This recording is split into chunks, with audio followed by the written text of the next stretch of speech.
বলবো যে ঘটনাটা আমি এখন আপনাদের শোনাবো, সেই ঘটনাটা অবশ্যই আমাদের পাঠিয়েছেন আমাদের একজন লিসনার, যিনি এই মুহূর্তে এখানে উপস্থিত নেই, অর্থাৎ ইমেইল করেছেন। আমি ইমেইলটা পড়ছি, যেভাবে লিখেছেন সেভাবেই পড়ছি। হ্যালো রাসেল ভাই, আমার নাম কাজী।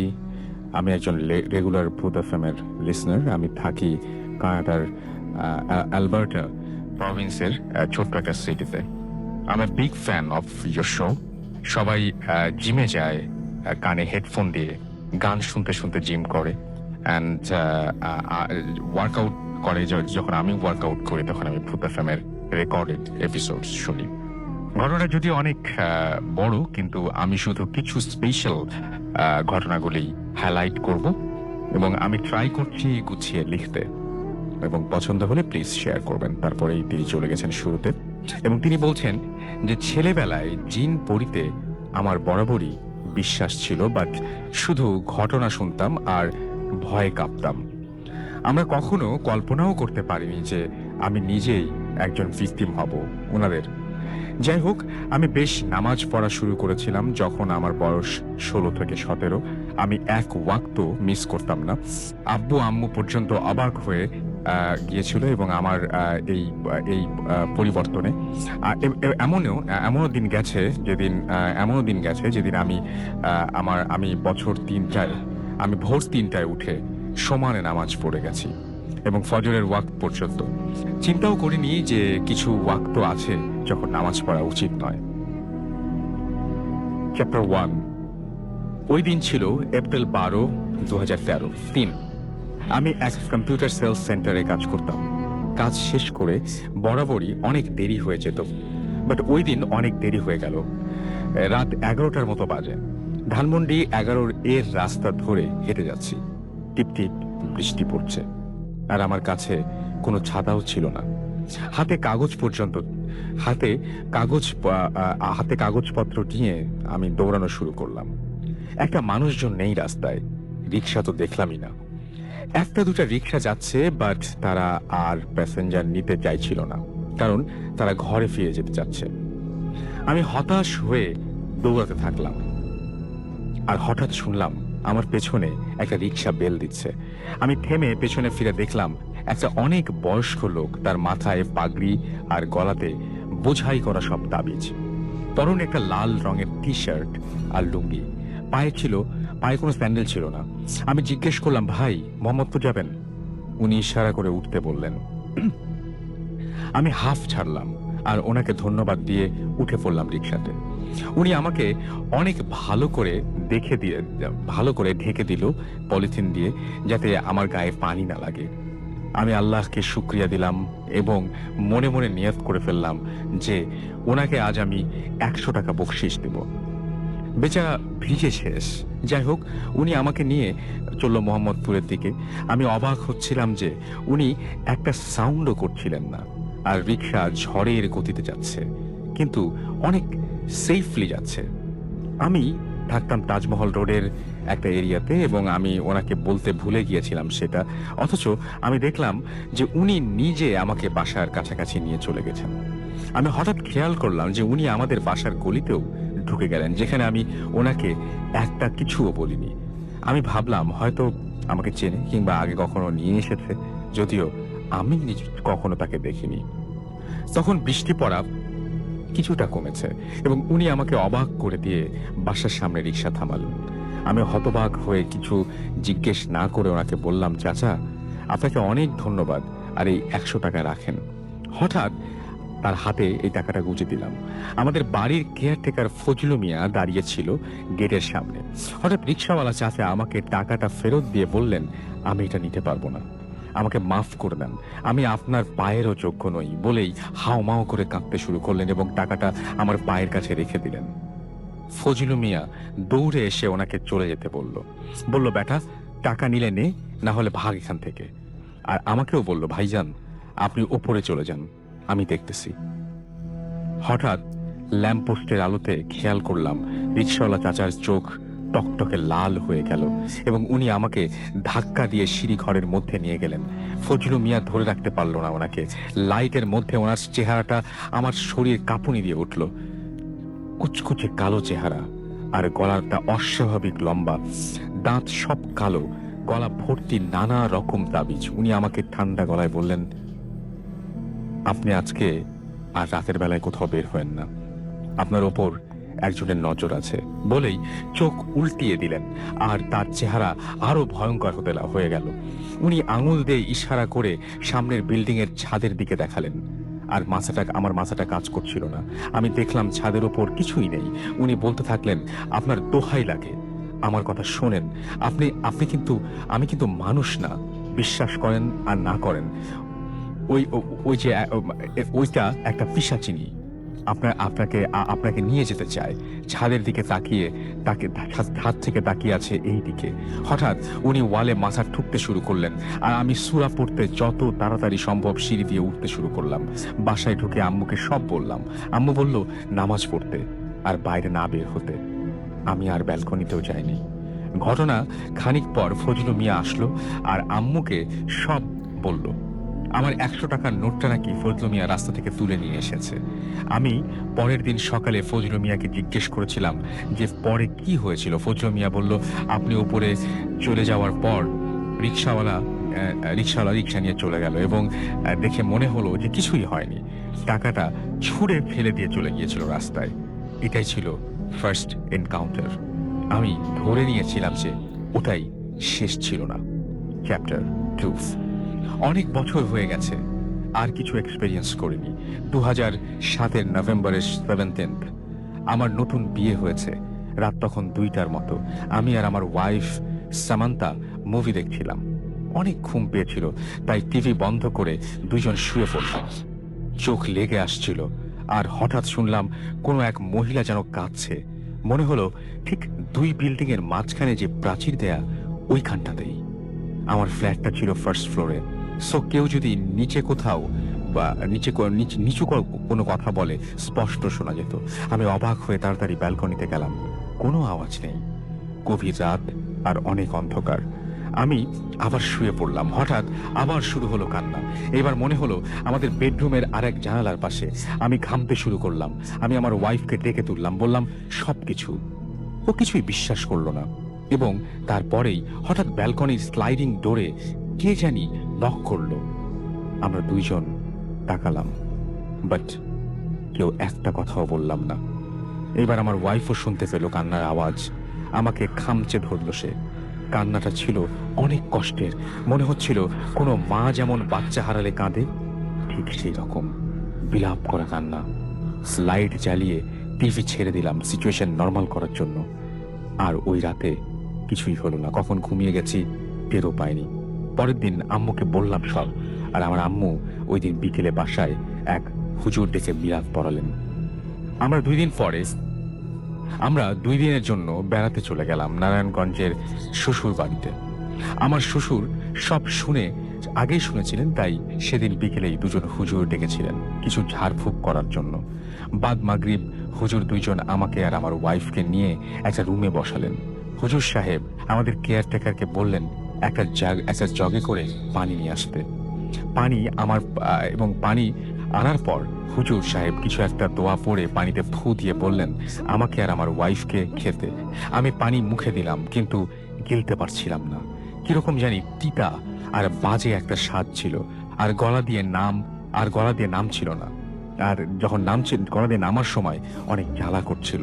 আমার ওয়াইফ সুন্দর করে পানিটা খেয়ে ফেললো, কিন্তু কিছুটা অন্যরকম তার কাছেও লেগেছে। আমি না বুঝতে পেরে জিজ্ঞেস করলাম, হুজুর সাহেব? উনি বললেন, আপনার সাথে একটা না 2টা জিন আছে, একজন মহিলা জিন বা পরী আর একজন পুরুষ।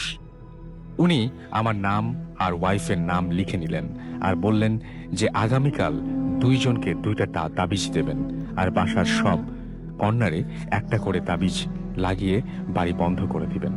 এমনকি আমাদের ঢাকার বাসাতেও বন্ধ করে দেওয়ার ব্যবস্থা করবেন। আমাদের ওই দিনের পর থেকে আর কোনো সমস্যা হয়নি দেশে। জানি না এই 2টা স্টোরির কোনো কানেকশন আছে কিনা, কিন্তু লিখছি পুরোটাই নিজের এক্সপেরিয়েন্স থেকে। অনেক অনেক ধন্যবাদ আপনাদের সবাইকে। এই ছিল ঘটনা, এবং এই ঘটনাটা আমার কাছে অসম্ভব ভালো লেগেছে। আশা করছি আপনাদের কাছেও ঠিক তেমনি ভাবেই ভালো লেগেছে এবং আশা করছি আপনারা এই ঘটনাটা অনেক এনজয় করেছেন। এনিওয়েজ, আমরা চলে যাব আমাদের নেক্সট যে ঘটনা, সেই ঘটনায়।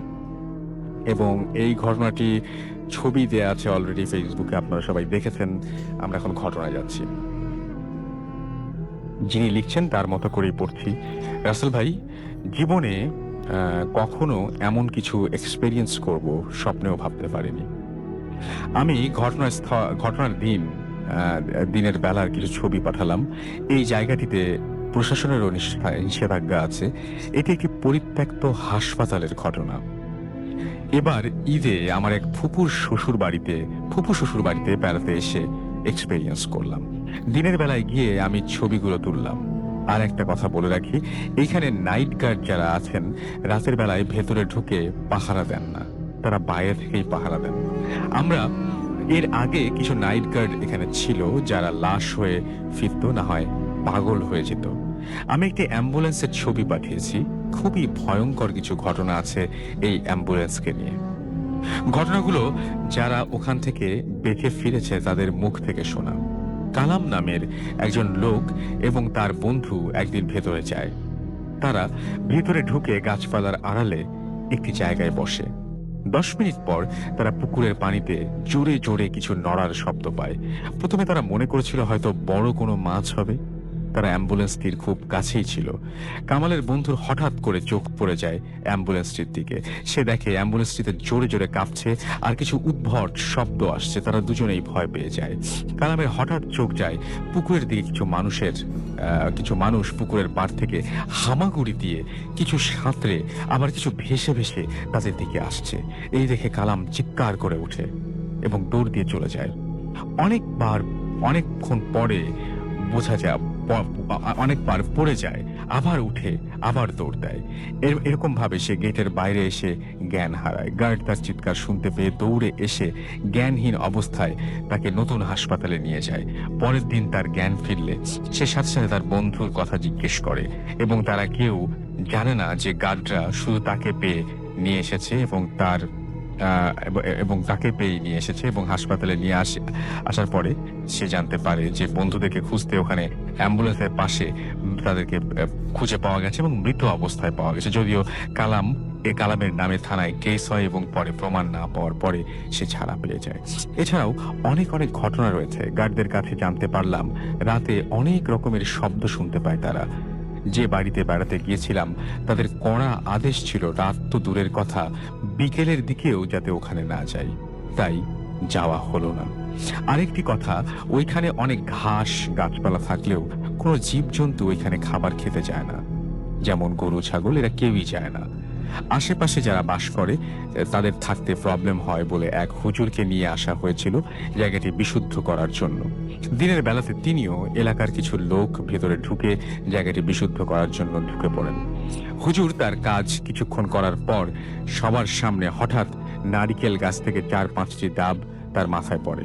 ওইখানেই তিনি মারা যান। এরপর আরো অনেক মৃত্যুর ঘটনা ঘটে, যার কারণে পুলিশ অনেক তদন্ত করেও জানতে পারেনি যার কারণ। পরে এটি প্রশাসনে নিষিদ্ধ করে দেয় এই জায়গাটিকে ঢোকার, এবং গার্ডদের কাছ থেকে জানতে পারলাম রাতে অনেক রকমের শব্দ শুনতে পায় তারা এবং গার্ডদের বাইরে থেকে পাহারা দেওয়ার কথা বলা হয়। আরো কিছু কথা শুনেছি রাতে নাকি গার্ডরা আশেপাশের লোকজনরা অন্যরকম কান্নার শব্দ পায়, পুকুরে অনেক রকমের শব্দ শুনতে পায়, মাঝে মাঝে অ্যাম্বুলেন্সটি গায়েব হতে দেখে। যদিও বিষয়গুলি অনেক আজগুবি লাগছে, আপনি যদি নিজ চোখে দেখতেন তাহলে বুঝতেন। আর এই গ্রামের সহজ সরল মানুষগুলোকে দেখলে কথা শুনে মনে হয় না তারা বানিয়ে বলবে। আর এই হাসপাতালটির ঘটনা জানে না এই এলাকায় এমন কেউ নেই, ছোট বড় সবাই জানে।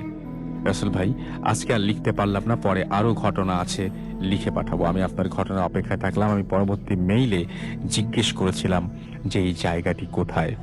উনি লিখেছিলেন যে কোনো প্রবলেম হলে বা কোনো দরকার হলে তাকে ফোন দিতে। আমি ফোন দিইনি, আমি ইমেলে জিজ্ঞেস করেছিলাম জায়গাটি কোথায়।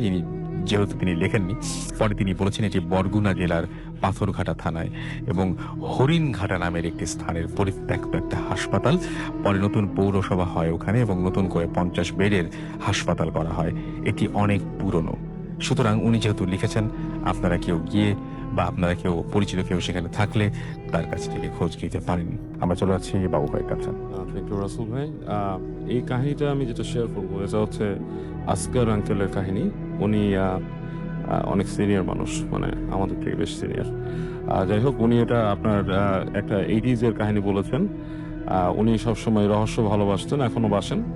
তো উনি 80-র দশকে এক সময় ওনার পরিচিত একজন অ্যাস্ট্রোলজার ছিলেন, এবং বেশ বিখ্যাত একজন অ্যাস্ট্রোলজার, যিনি আপনার মানে ভারতের ইন্দিরা গান্ধী পদকপ্রাপ্ত একজন অ্যাস্ট্রোলজার। যাই হোক, তো ওনার সাথে বেশ সখ্যতা ছিল ওনার। তো ওনাকে ওই আসগর আঙ্কেলকে বলেন যে আমি আপনাকে প্ল্যানচেট করে দেখাতে পারি। প্ল্যানচেটটা এমন করব যে আমি কারো ওপরে নিয়ে আসবো আত্মাটা, এবং আপনাকে আমি দেখাবো কথা বলে, এবং আপনি যে কোনো বিখ্যাত ব্যক্তির নাম বলবেন, আমি তাকেই নিয়ে আসবো। আসগর আঙ্কেল বেশ ইন্টারেস্ট ফিল করেন, এবং উনি তখন লালমাটিয়ে থাকতেন। তো একদিন সন্ধ্যায় উনি মানে ইনভাইট করেন, বলে আসেন। তো ওনারা বাসায় আসেন, গল্প করেন, আড্ডা মারেন। আড্ডার এক পর্যায়ে তখন প্রায় রাত 10টা-11টা বাজে। তো বলতেছে যে আজকে তুমি করে দেখাও, আমাকে তোমার সেই প্ল্যানচেট করে দেখাবা। তো বলতে কার উপর আনবো, তোমাকে হোস্ট বডি বানালে তো তুমি নিজেই এটা করতে পারবা না, মানে তুমি বুঝতে বুঝতে পারবা না। হ্যাঁ। তো আরেক কাজ করতে পারি, আমি দিদির উপরে নিয়ে আসি। আসগর আঙ্কেল ভয় পেয়ে যান, ওনার ওয়াইফকে উনি এই রিস্কে আনবেন না। ওনারা বাসায় দুটো মানুষ ছিলেন আর কাজের মানুষ ছিল। তো উনি বলে, আচ্ছা একটা জিনিস করি, তুমি যাকে নিয়ে আসবে, তুমি বলতেছো যে সে বেশ বিখ্যাত কাউকে নিয়ে আসতে পারবা, তো অবশ্যই আমার বাসায় আমার কাজের মেয়ে আছে, তার উপর যদি তুমি নিয়ে আসতে পারো এবং তাকে যদি অন্য ভাষায় কথা বলাতে পারো, তাহলে আমি বুঝবো যে আসলেই তোমার এটা কাজ করে। তো বলে অবশ্যই নিয়ে আসো তুমি। তো ওনারা যেটা করেন যে ওনারা ওই কাজের মানুষকে নিয়ে আসেন আর কি, কাজের মানুষটাকে ডেকে নিয়ে আসেন। কাজের মানুষ বেশ ভয় পায়, তাই মানে বেশ ভয় থাকে যে সে কি করবে। এবং অ্যাকচুয়ালি রাসেল ভাই, কাজের মানুষটা ছিল একদম গ্রামের একটা মহিলা, মানে সে কিন্তু আসলে শি ডাজন্ট নো এনিথিং। ইংরেজিতে কথা বলা বা অন্য কোনো ভাষায় কথা বলার তার কোনো দক্ষতা নেই। যাই হোক, তো আঙ্কেল যেটা বলেছেন যে উনি যখন বসেন তখন বলে যে তোমার কিছু রিচুয়াল পালন করতে হবে, মানে যাই হোক রিচুয়ালটা পুরো নাই বলি, হ্যাঁ, বাট রুমটা অন্ধকার থাকবে, মোমবাতি জ্বালানো থাকবে, এবং আমি আমার কাজ করব। তো তারা এই রিচুয়াল শুরু করে। তো যখন নাকি রিচুয়ালটা শুরু করে, তো তার প্রায় হাফ অ্যান আওয়ার পর্যন্ত, প্রায় আধা ঘন্টা ধরে নাকি পুরা মানে থুম মেরেছিল ওই জায়গাটা। কোনো আপনার শব্দ নেই বা কোনো রকমের সারা শব্দ নেই বা কোনো পরিবর্তন নেই। তো আসগর আঙ্কেল মনে করছেন যে এগুলো সব মানে ভাওতাবাজি। মানুষকে অনেকক্ষণ বসায় রাখলে আলোর মধ্যে মানুষ ঝিম ধরে যায়, অল্প আলোতে অন্ধকারে বসে থাকলে। তো যখন এরকম হচ্ছে, তখনই নাকি ওনাদের বাসার পিছনে একটা মানে সার্ভেন্টস কোয়ার্টারের মতো ছিল আর কি, ছোট ঘর ছিল। ওখানে প্রচন্ড জোরে ছাদের উপর ধূপ ধূপ করে শব্দ হয়, মানে মনে হচ্ছে যে কেউ জানি ঝাঁপিয়ে পড়লো আর কি, এরকম।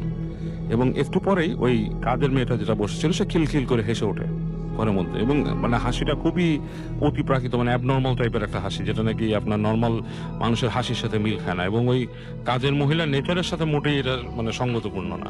সে এরকম করে হাসি না কখনো। এনিওয়েজ, এবং তারপরে বেশ ভারী গলায় কাজের মেয়েটা কথা বলা শুরু করে, এবং তার কিছু সেন্টেন্স ছিল ইংরেজিতে। এটা ছিল সবচেয়ে আশ্চর্য একটা জিনিস আসগর আঙ্কেলের কাছে। বলে যেটা উনি কখনোই এই জিনিসটা উনি মানে মানে মেনে নিতে পারবেন না, যে একটা কাজের মেয়ে যে মানে আপনার অজপাড়াতে নিয়ে আসছে, সে আপনার হঠাৎ করে ইংরেজিতে কথা বলতেছে। এবং সে যে পরিচয়টা দিয়েছিল সেটা যে কোনো একজন বিখ্যাত ব্যক্তির, নাম বলবো না, আমাদের দেশেরই। এবং তাকে অনেক কিছু জিজ্ঞেস করে এবং অনেক রকম উত্তর তার কাছ থেকে পায়। এখন যখন ব্যাপারটা হয় যে যখন নাকি মোটামুটি তাদের কোয়েশ্চেনিয়ার শেষ হয়ে যায়, প্রশ্ন করার পর কাজের মেয়ে থেকে চলে যেতে বলে, তখন নাকি আপনার যেতে চাচ্ছে না, এবং সে ওখান থেকে সরছে না। এবং তখন নাকি ওই অ্যাস্ট্রোলজার ভদ্রলোক উনি নিজেই ভয় পেয়ে যায়, ওনার কপালে ঘাম দেখা দিচ্ছে, উনি মানে বেশ, তখন উনি এক পর্যায়ে বলে লাইট জ্বালায় দাও। তো রুমের লাইট জ্বালায় দেয়, কাজের মেয়েটা বেহুশ হয়ে পড়ে যায়। তো ওনার মনে করে যে এই জিনিসটা এখানে মানে আপনার সমাপ্তি হলো, চলে গেছে। তো জিজ্ঞেস করে অস্ট্রেলিয়ার যে ভদ্রলোক ছিল, উনি চলে যেতে চায় বাসা থেকে তাড়াতাড়ি। তখন বলে যে তুমি তাড়াতাড়ি চলে যেতে চাচ্ছ, কাজের মেয়ে তোর হুঁশি ফিরে নাই, কি ব্যাপার, তুমি তাকে কি করলে এসে? বলে তোমাকে কি আশ্চর্য অনেক কিছু দেখাই নাই, অলরেডি তো দেখছো অনেক কিছু, এখন তুমি ওকে শোয়া দাও, তোমার দিদিকে বলো ওকে ঘুম পাড়ায় দিতে, ঠিক হয়ে যাবে। তো যাই হোক, ওনার যে ওয়াইফ ছিলেন দিদি, উনি নিয়ে তাকে শোয়া দেয় এবং মাথায় পানি টানি ছিটা দিয়ে চেষ্টা করে, তাকে হুশ মানে ফিরছে, মানে শি ইজ লাইক স্লিপিং। পরদিন থেকে যেটা হয় রাসেল ভাই, ওই কাজের মেয়ের আচরণগত ভাবে বিশাল পরিবর্তন চলে আসে। সে একটা মানে পাগলের মতো আচরণ করে, হাসে, তাকিয়ে থাকে, চোখ গরম করে তাকায়, এবং এটা সে যায়ই না আপনার, মানে তার ভেতর থেকে এই জিনিসগুলো যায় না। এবং সে হঠাৎ হঠাৎ ধমক দিয়ে কথা বলে, ইংরেজিতে কথা বলে, পাগলামি আচরণ। এবং ওই আসগর আঙ্কেল সেই অ্যাস্ট্রোলজারকে আর খোঁজ দিয়ে মানে খুঁজে পায় না সে ওখানে যে খবর দেয় তার বাসার কাজের মানুষ বলে উনি বাসায় নেই, মানে যে কোনো একটা মানে আপনার অকারেন্স ঘটায় যে উনি পলাই গেছে এরকম একটা ব্যবস্থা। তো যাই হোক, তো উনি তখন যেটা করে ওখানকার এক হুজুরের শরণাপন্ন হন, মানে মৌলানার, যে মানে খুঁজে বের এখন করে কি করা যায় আর কি? এখন কি করা যায়। তো মৌলানা সাহেব যিনি আসেন উনি আসেন, উনি এসে বলে দেখেন যতদূর সম্ভব এই যে কাজটা করা হয়েছে আপনাকে প্ল্যানচেটের নামে যেটা করছে এটা কোনো মানে খুব খারাপ রকমের জিনদের মধ্যে অনেক কাইন্ড আছে। কেউ আছে অনেক বয়স্ক, হাজার হাজার বয়স, ইবলিস ইটসেলফ ওয়াজ 70,000 ইয়ার্স ওল্ড। তাকে যখন পাওয়া গেছিল ফেরেশতারা ছিল 70,000 বছর বয়স ছিল। তো জিনরা অনেক বয়স হয় এবং অনেক রকমের হয়। যেটা করছে আপনার কাজের মেয়ের কাছে নিয়ে আসছে এবং আমার ছাড়ানোর মতো অবস্থা নাই। উনি যে নিয়ে আনছেন তারও ক্ষমতা নেই এটা ছাড়ানোর। তো আপনি এক কাজ করতে পারেন, আমার এক মানে আমার হুজুর আছে, ওনার সাথে কথা বলতে পারেন। তো আজকের অঙ্কেল যান, যে আপনার সেই হুজুরের সাথে দেখা করেন এবং নিয়ে আসেন। আনার পরে ওই যখন এই বাসায় হুজুরটা আসছে তখনই ওই কাজের মেয়েটা ভেতর থেকে বলতেছে আর কি, যে মানে ঠিক শুদ্ধ ভাষায় বলতেছে যে আমাকে এখানে আসছো, আমি অমুক, আমাকে তোমরা এখান থেকে সরাতে পারবে না, আমি এখানে আসছি, আমাকে ডেকে নিয়ে আসছো এবং আমি যাবো না। তখন হুজুর তার সাথে কিছু কথা বলেন, কথা বলে কিছু লজিকের মাধ্যমে আপনার তাকে লজিকে পরাস্ত করে। লজিকে পরাস্ত করলে জিনিসটা চলে যায় আর কি। তো উনি লজিকে পরাস্ত করে আপনার ওখান থেকে চলে যায় আর কি, মানে ওকে ও তা বিদায় করে আর কি, ওকে ডিপোজিট করে, মানে ওর যে পজিশন ছিল ওটা ছেড়ে যায় আর কি। কিন্তু ওই ইসের যে বাড়ি ছিল আসগর আঙ্কেলের বাড়িতে খুব আশ্চর্যজনক ঘটনা ওখানে এরকম হয়। প্রায় এরপর থেকে ওনার বাসার মধ্যে বিভিন্ন রকমের ভেজাল শুরু হয়। ওই যে দেখা যাচ্ছে রাতের বেলা ঘুমায় আছে, ধুম করে পাশের ওই সার্ভেন্ট কোয়ার্টারের ছাদের মধ্যেই পড়লো। কাজের মেয়ে মনে করে যে কে জানি হাঁটতেছে রাতের বেলা, কান্নাকাটি করতেছে। এরকম অবস্থায় উনি এক পর্যায়ে ওই লালমাটিয়ার বাসা ছেড়ে উনি সরে যান, উনি মোহাম্মদপুরে এই সাইডে চলে আসেন। এবং উনি বলেন যে ওই যে বাড়িটা পরে ওনার সাথে ওই ইসের সাথে দেখা হয়, আপনার সেই অ্যাস্ট্রোলজার যে ছিল তার সাথে কথা হয় পরে এক সময়। সে বলে যে আসলে ব্যাপারটা কি, আমি যে প্রসিজারে কাজ করি মানে সে তো কখনো একটা জিন বলতেছে না, সে বলতেছে আমি আস্থা নিয়ে এসে প্ল্যানচেট করে বলে যে আমি যে প্রসিজারে কাজ করি সে প্রসিজারে এরকম হওয়ার কথা না, তোমার যে বাসাটা সেটার মধ্যে কোনো ভেজাল আছে এবং মানে ওইখানে গন্ডগোলটা করছে এবং ওই এই জন্যই মানে পুরো জিনিসটা পেঁচিয়ে গেছে আর কি। পেটিয়ে গেছে। হ্যাঁ, এবং মানে ওই বাসাটাতে তুমি ছেড়ে আসছো, ভালো করছো, এবং ওই বাসাটাতে যারা পরবর্তীতে থাকবে তারাও সমস্যায় পড়বে। তো মজার ব্যাপার হচ্ছে রাসেল ভাই আজকাল আঙ্কেল যে বাসায় থাকতো সেই বাসাটা কিন্তু অনেকে ভয় পেত, এবং আজ থেকে 7-8 বছর আগে আমিও জানতাম যে বছর 10 আগে বাড়িটা অনেকে করতে পারেনি, পরবর্তী ওটা ভেঙে এখন একটা বিল্ডার্স বাড়ি করে ফেলছে। এটা মানে Okay. সমস্যা নাই এখন মনে তো হয়। এটাই হচ্ছে ঘটনা এবং হ্যাঁ সেটাই মানে আমরা এমনিতেই এরকম প্ল্যান চেটের অনেক ঘটনা এর আগেও শুনেছি, বাট দ্য প্রবলেম ইজ যে এটার পরের যে পার্টটা সেই পার্টটা অনেক বেশি ইন্টারেস্টিং ছিল এবং সেই সাথে শখের বশেই হয়তো আমরা অনেক কিছু করি, কিন্তু শখটা অনেক সময় আমাদেরকে আমাদের জীবনে অন্য এমন একটা মানে এমন একটা দিকে নিয়ে যায়, এমন দিকে টার্ন করে পুরো জীবনটা, যে তখন সেটার জন্য অনেক বেশি মূল্য হয়তো দিতে হয়। তো এটাই ছিল ঘটনা। আমরা চলে যাব ঘটনায়। আমাদের কাছে এই মুহূর্তে যিনি আছেন বাবু ভাই, তার কাছে তার সেকেন্ড ঘটনাটা শুনবো। হ্যাঁ, থ্যাংক ইউ রাসেল ভাই। এই কাহিনীটি আমাকে বলেছে নাহিদ খান। নাহিদ খানের বাসা হচ্ছে পল্লবীতে, মিরপুর। কাহিনীটা হচ্ছে নাহিদ খানের স্টুডেন্ট লাইফের কাহিনী। সে তখন কলেজে পড়তো ব্যাক ইন 90s, এবং সেই সময় আপনার এই যে জায়গাটা এখন আমরা যেটাকে বলছি যে আপনার উত্তরা and তার সাইডে যে আপনার জায়গাটা যেটাকে বলা হয় আপনার ওই যে আশুলিয়া, এগুলো এরকম ডেভেলপ করেনি, বেশ খাল বিল টাইপের জায়গা ছিল অনেক। তো তখন নাহিদরা থাকতো হচ্ছে আপনার খিলক্ষেতের কাছে একটা জায়গায়, এবং ওই জায়গাটাও বেশ আপনার পুরনো ছিল আর কি। পুরনো বলতে কি ব্যাকওয়ার্ড ছিল আর কি। এখন যেমন শহর হয়ে গেছে, আলো টালো অনেক বেশি, এয়ারপোর্টের কারণে, রেডিসনের কারণে অনেক আলো, তখন এরকম ছিল না জায়গাটা। তো যাই হোক, তো ওখানে থাকতো নাহিদ খান। নাহিদ তো যখন ওখানে থাকতো ওনার পরিচিত বন্ধু বান্ধব ওই এলাকায় ছিল। তো একদিন ওর সাথে একটা মানে মেয়ের অ্যাফেয়ার হয়, তার বেশ ভালো ফ্রেন্ডশিপ থাকে। তো একদিন ওকে দেখা করার কথা বলে। ওর উত্তরার কাছে একটা জায়গা আছে, ওই জায়গাটা আপনার একটা খালের মতো, এখন সম্ভবত জায়গাটা সামওয়্যার অ্যারাউন্ড দিয়াবাড়ি টাইপের নাম, এরকম একটা জায়গায় আর কি। তো ওকে ডাকে বলে দেখা করার জন্য। তো নাহিদ আপনার ওখানে ওর এক ফ্রেন্ডকে নিয়ে মুভ করে ওই জায়গায়, সন্ধ্যার দিকে যায়। তো সন্ধ্যার দিকে যে ওখানে মানে আপনার ওই জায়গাটা যেখানে আপনার খাল, সেটার পাশে বসে বসে ও দুই ফ্রেন্ড মিলে আড্ডা মারতে থাকে, এবং ওই মেয়েটা আসার কথা।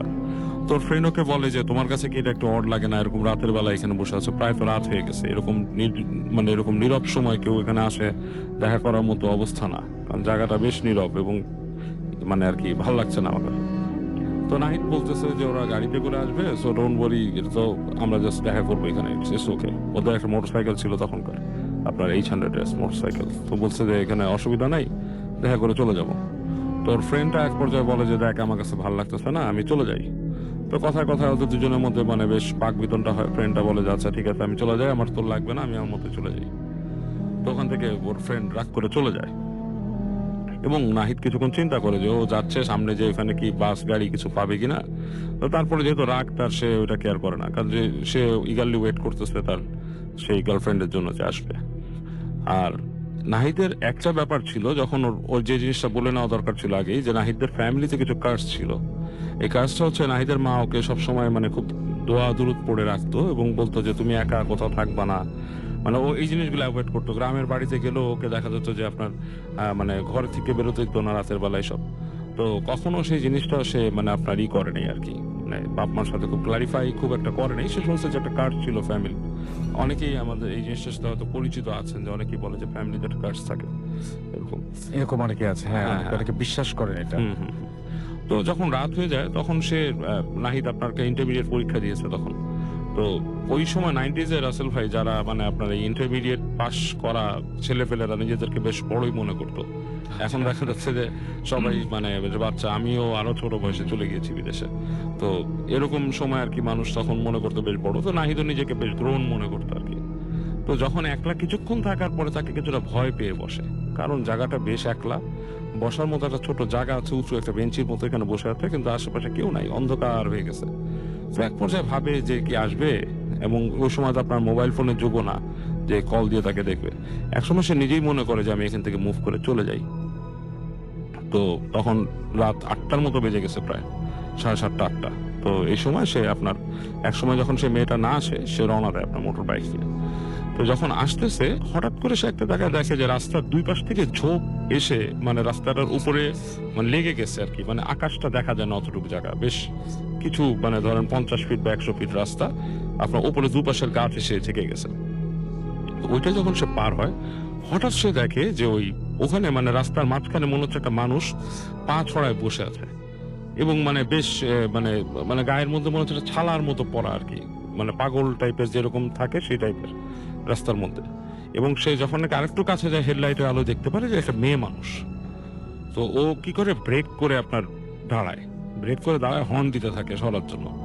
পেছন ফিরেছিল, ওর হর্নের শব্দ শুনে ওই মেয়েটা ঘুরে তাকায়। তো ঘুরে যখন তাকায়, সে দেখে যে পুরো চেহারাটা কালো, মনে হচ্ছে ঝলসানো চেহারা, মানে অ্যাসিড দিয়ে ঝলসায় দিলে যেরকম সেই টাইপের একটা চেহারা। তো প্রচন্ড ভয় পায় সে, প্রচন্ড ভয় পায়, এবং ও মনে করেন যে দোয়া পড়া, অজান্তেই দোয়া পড়ে। এবং ওই সময় দেখে যে ওইটা ক্রল করে রাস্তার থেকে মানে পাশের ঝোপে ঢুকে গেল, মানে ক্রল করে মানে হামাগুড়িতে যেভাবে চলে যায় ওইভাবে তাড়াতাড়ি চলে গেল। তো ভয়ে একদম আপনার ঘাম ছেড়ে যায়। সে তখন মোটর বাইক খুব স্পিডে টানে এবং ট্রেনে সেখান থেকে বেরিয়ে একসময় তার এলাকায় আসতে সক্ষম হয় আর কি। তো ওর এলাকায় যখন ও ফিরে আসে আপনার খিলকেতের ওখানে, তখন ওই জায়গাটাও নিশুতি হয়ে গেছে আপনার। তখন এখানে নাকি কাঁচা বাজার টাজার বসতো কিছু, ওটার পাই দিয়ে যে কোনো মতে ঢুকে সে তার বাসায় আসে। বাসায় এসে প্রচন্ড, ওদের বাসাটা ছিল আপনার একতলা একটা বাড়ি, মানে একটু মানে বেশ বড়, মানে বাগান টাগান, ফুলের গাছ টাছ আছে সামনে। ওখানে তাড়াতাড়ি মোটরসাইকেল রেখে সে বাসায় ঢুকে সে তার কিছুই মনে নেই, গোসল টোসল করে ঘুমায় পড়ে। তো ঘুমায় যখন পড়ে রাতের বেলা, সে হঠাৎ করে নাকি তার ঘুম ভেঙে যায়। ঘুম ভেঙে দেখে যে তার মাথার কাছে কে বসে আছে, বসে আছে, এবং একটা অবয়ব, ছায়া ছায়া মূর্তি, মানে এটা মানে আপনার পুরোপুরি একটা মানুষ না, মনে হচ্ছে যে দেখা যাচ্ছে না, আবার ছায়া ছায়া মনে হচ্ছে। ঘরের মধ্যে আপনার হালকা আলো ছিল, ডিম লাইটও জ্বলতো না।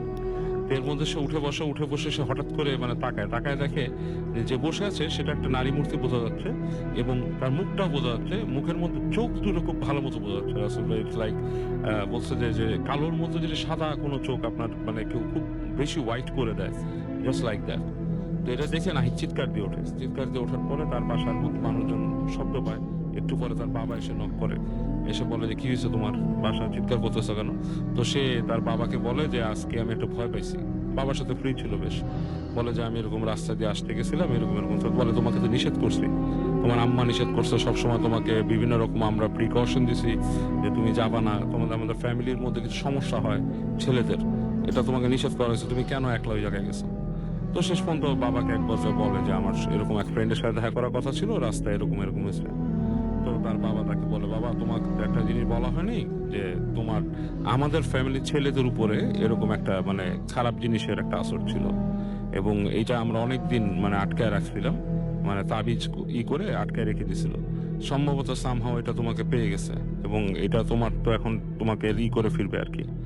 তো এরপর থেকে নাহিদের বিশাল সমস্যা হয়, তার পড়াশোনা আপনার মিসগাইডেড হয়ে যায় রাসেল ভাই, মানে সে আর ইউনিভার্সিটিতে আপনার মানে এনরোল করতে পারে না, এবং বেশ কোনো কাজে কর্মে তার মানে আপনার হয় না, মানে সে বেশ যেটাকে বলা হয় যে মাম এন্ড ডাম যে থিওরি যেটা হয় সেই জিনিসটা সে হয়ে যায় আর কি, বেশ এলোমেলো টাইপের হয়ে যায়, এবং তারপরে ঘরের মধ্যে পাগলামি করতো, অনেক রকম এলোমেলো করতো, এবং উনি যে ভিশনগুলোর কথা বলছে নাহিদ, যে ভিশনগুলো জারি হতো, তো মাঝে মাঝে মনে হতো যে ছাদের উপর থেকে কেউ ডাকছে তাকে, হ্যাঁ মানে খুব ছাদের উপর থেকে? হ্যাঁ ছাদের উপর, তাদের যে একতলার যে ছাদটা ছিল সেখান থেকে কেউ মানে ডাকছে তাকে। আচ্ছা। তো আস্তে আস্তে হেঁটে যখন যেত দেখতো যে ছাদের মধ্যে ওরকম দাঁড়ানো, এবং সে একটা নারী মূর্তি দেখতো, একটা মেয়েকে দেখতো, এবং মেয়েটা সে দেখতো যে দূর থেকে এতটা খারাপ লাগতো না, যখনই সামনে যেত দেখতো খুব কুৎসিত চেহারা, কালো রঙের চেহারা, চোখগুলো মানে আপনার সাদা সাদা জ্বলতেছে, ইটস লাইক মানে বিভৎস কিছু একটা জিনিস।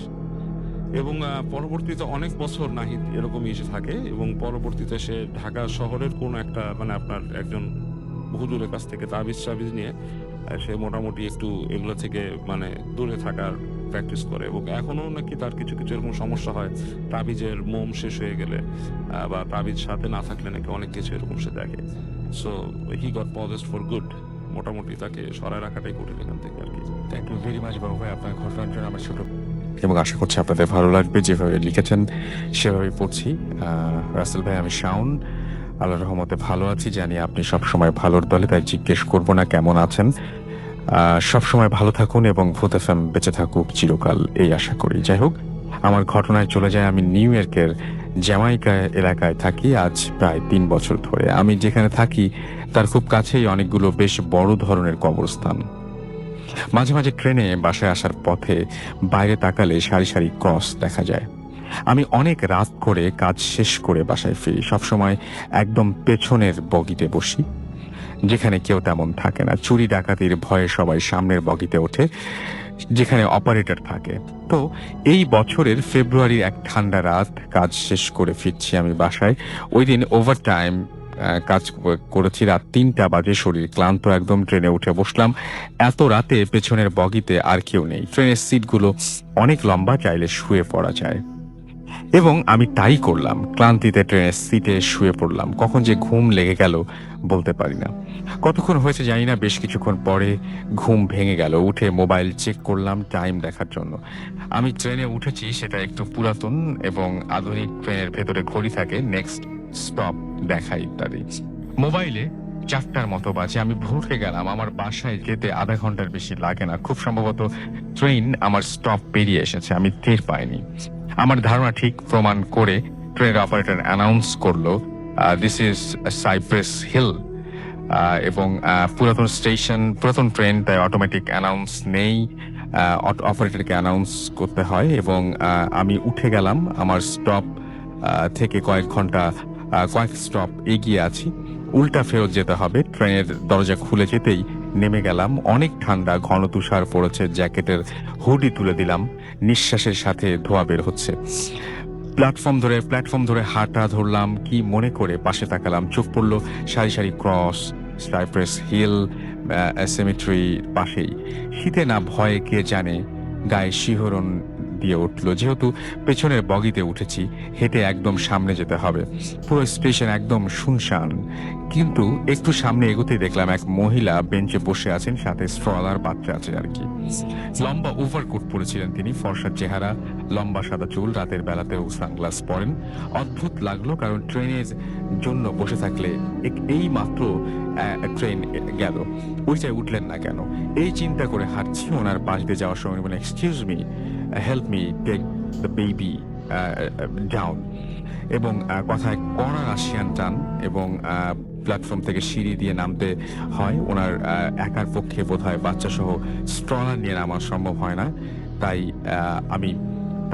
বসেছিলেন এবং কারো সাহায্যের জন্য অপেক্ষা করছিলেন। আমি বললাম শিওর বলে স্ট্রলারটার সামনে ধরলাম, এবং ভাবলাম তিনি অন্য প্রান্ত ধরবেন, কিন্তু তিনি নড়লেন না। আমি কিছু মনে করলাম না, তেমন একটা কিছু ভারীও না, আমি নিজেই নামাতে পারবো। আমি 2 হাত তুলে ধরলাম স্ট্রলার, এবং স্ট্রলার কাভার নামানো। ভিতরে বাচ্চা আছে, নিশ্চয়ই ঘুমোচ্ছে। সিঁড়ির দিকে হাঁটতে থাকলাম এবং পেছনে না তাকিয়ে জিজ্ঞেস করলাম, এইখানে বাসা নাকি? উত্তর নেই। আবারও কিছু মনে করলাম না। মহিলার কথা ধরনেই বোঝা গেছে তিনি ইংলিশ তেমন ভালো বলেন না। মনে হয় কথা বলতে চাইছেন না। তুষার বিছানো সিঁড়ি দিয়ে সাবধানে এক ধাপ করে নামতে শুরু করলাম। একদম নিচে যখন নামলাম, জানি মহিলা ধন্যবাদ দিবেন, তাই মুখ খুলে বললাম, ইউ আর ওয়েলকাম। বলার জন্য প্রস্তুত, ঘুরে দাঁড়ালাম, কিন্তু মহিলা নিচে নামেননি। আমি কিছুটা অবাক হয়ে ডাক দিলাম, হ্যালো। কোনো জবাব নেই। এমনিতেই ঠান্ডা, তার উপরে আমি ক্লান্ত। এই নাটক ভালো লাগছিল না, তাই স্ট্রলার নিয়ে স্ট্রলারের দিকে এগিয়ে তাকিয়ে উপরে উঠে এলাম, এবং একদম ওপরের ধাপে ওঠার আগেই বেঞ্চে দেখা গেল, এবং আমি থমকে গেলাম, কারণ কেউ বেঞ্চে নেই। অজান্তেই পুরো উপরে উঠে এলাম, এপার ওপার পুরো প্ল্যাটফর্মে চোখ বুলালাম, কেউ নেই। হেঁটে ওই বেঞ্চের কাছে গেলাম। পুরো বেঞ্চ তুষারে ঘেরা। কেউ বসে থাকলে এভাবে তুষারে কভার হয়ে থাকতো না। এক পর্যায়ে সকল রেশনাল চিন্তা মাথা থেকে চলে গেল। আমি কোনো একটা ব্যাখ্যা খোঁজার চেষ্টা করছি, এখানে প্যারানর্মাল কিছু ঘটে গেছে, সেই চিন্তা মাথায় আসছে না। ব্যাখ্যা খুঁজতে গিয়ে মনে পড়লো বাচ্চার কথা, নিচে রেখে এসেছি। তাড়াতাড়ি সিঁড়ি দিয়ে নিচের দিকে রওনা দিলাম। নিচে উঁকি দিতেই সকল দ্বিধা দূর হয়ে গেল। ওই জায়গায় কিছুই নেই। ভয়ে আমার হাত পা কাঁপছে, পেছনে তাকানোর সাহস হচ্ছে না। আমি নিচে নামারও সাহস হচ্ছে না। এক জায়গায় দাঁড়িয়ে আছি। আমি দাঁড়িয়ে যত সূরা জানি সব পড়তে শুরু করেছি। অনেক সাহস সঞ্চার করে শেষ অবধি নিচে নামা শুরু করলাম। 1 ধাপ, 2 ধাপ, 3 ধাপ, চতুর্থ ধাপ নিতে যাব, পেছনে সেই মহিলার গলা, এক্সকিউজ মি। প্রচন্ড ভয়ে আমি দৌড় দিলাম, কিন্তু তুষারে পা ফসকে সোজা পড়তে শুরু করলাম। একদম নিচে মাথা দিয়ে পড়লাম, এবং আমি অজ্ঞান। কতক্ষণ ছিলাম এভাবে জানি না। জ্ঞান ফিরল কার জানি ধাক্কায়। চোখ খুলে দেখি এক দম্পতি আমার দিকে ঝুঁকে আছেন। আমি উঠে বসলাম। তাদের প্রশ্নের উত্তরে উল্টা পাল্টা কিছু না বলে বললাম, পা ফসকে পড়ে গেছি, এবং আমি ঠিক 911-এ কল করতে হবে না, আমি ঠিক আছি, বাসায় যেতে পারবো। তারা আমাকে ধরে তুলে দিলেন, এবং আমার প্ল্যান ছিল উল্টো দিকে ট্রেনে উঠব, কিন্তু যা ঘটে গেছে তারপরে ওই স্টেশনে আর এক মুহূর্ত থাকতে সাহস করলাম না। আমার বাসা 10 কি 12 ব্লক দূরে, হেঁটেই যেতে পারবো। তাই দম্পতির সাথে নেমে আসলাম। ভেবেছিলাম আমি যেদিকে যাচ্ছি তারাও ওই দিকে যাবেন, কিন্তু তারা বিদায় নিয়ে উল্টো দিকে রওনা দিলেন। আমি একা হয়ে গেলাম এবং হাঁটা ধরলাম। একটু হাঁটতেই আমি নিজের সিদ্ধান্তকে দোষারোপ করতে শুরু করলাম, কারণ ডানে তাকাতেই সারি সারি ক্রস চোখে পড়লো। আমি লম্বা মানুষ, তাই লম্বা পায়ে যত দ্রুত সম্ভব হাঁটতে শুরু করেছি। মাথায় কিন্তু এখনো খেলে যাচ্ছে, কি ঘটে গেছে। কোনো একটা এক্সপ্লেনেশন দাঁড় করানোর চেষ্টা করছি। যতই ভাবছি ততই ভয় পাচ্ছি। স্ট্রিট লাইট বাদে আর কোনো সঙ্গী নেই। 2 ব্লক দিয়ে গিয়ে একটু গতি কমাতে হলো। তুষার অনেক জমেছে, আমার পা ফসকাতে চাইছে। হঠাৎ পেছনে শব্দ শুনে তাকালাম। তাকিয়ে তো আমি জমে গেলাম।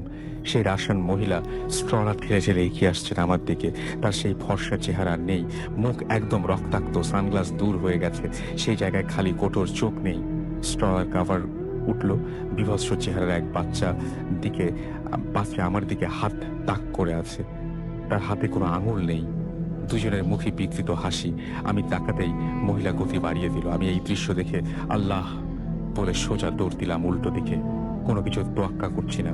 সামনে লাল লাইট থাকা সত্ত্বেও দৌড়ে রাস্তা পার হচ্ছি। এভাবে 2 ব্লক পার হয়ে বামে ডেইলি শপ চোখে পড়লো। ভোর থেকে আমি সেই ডেইলি শপের ছোট, অর্থাৎ মুদির দোকান 24 ঘন্টা ওপেন থাকে। হাউমাউ করে কাঁদতে কাঁদতে আমি দোকানে ঢুকলাম। দোকানদার ভরকে গেল এবং বারবার জিজ্ঞেস করলো, কি হয়েছে।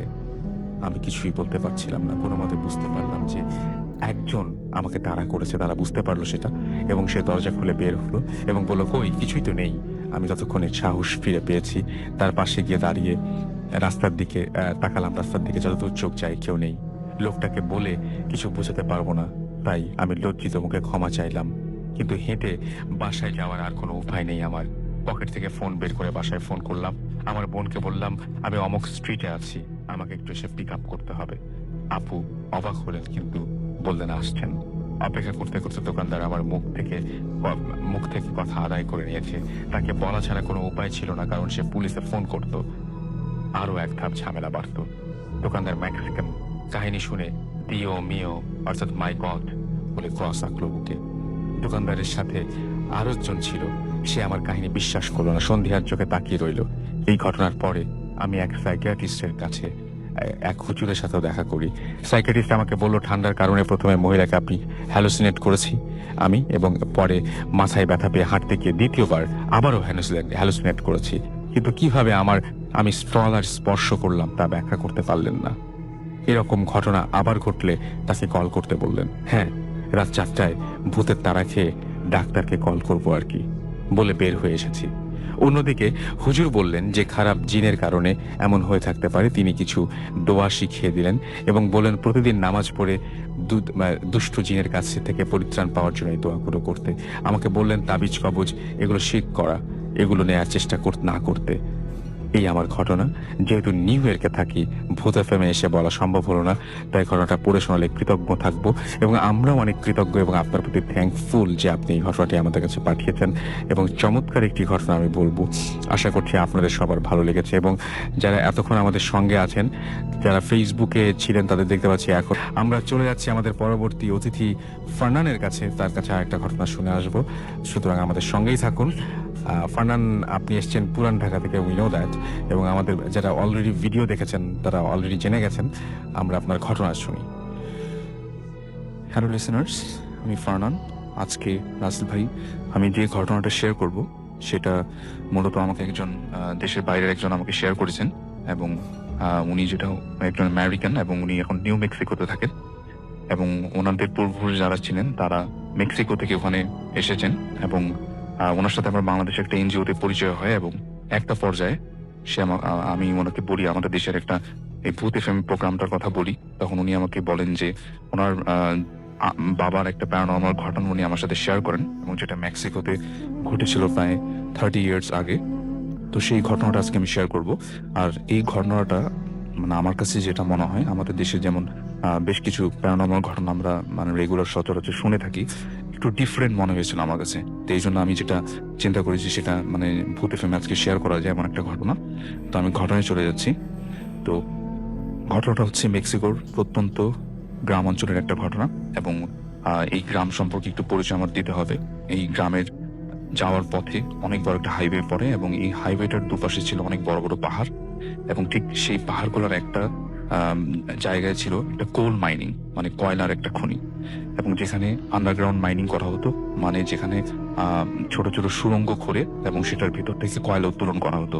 এরকম একটা ম্যানুফ্যাকচারিং কোম্পানি এখানে ছিল। এবং যেটা হয় যে এই যে হাইওয়েটা ঠিক একটা জায়গায় কোম্পানিটা ছিল এক সময়, এবং এখানে রেগুলার প্রত্যেক দিনের মতো কাজ হতো। এবং একটা সময় যেটা হয় যে কোনো একটা দুর্ঘটনা ঘটে এই কোল মাইনিং এর সাথে, এবং এর ফলে যেটা হয় যে এখানে প্রায় 95% মানুষ যারা কাজ করছিল এই আন্ডারগ্রাউন্ড মাইনিং এর মধ্যে, তারা সবাই মারা যায়, এবং প্রচন্ড বিস্ফোরণ হয় এখানে।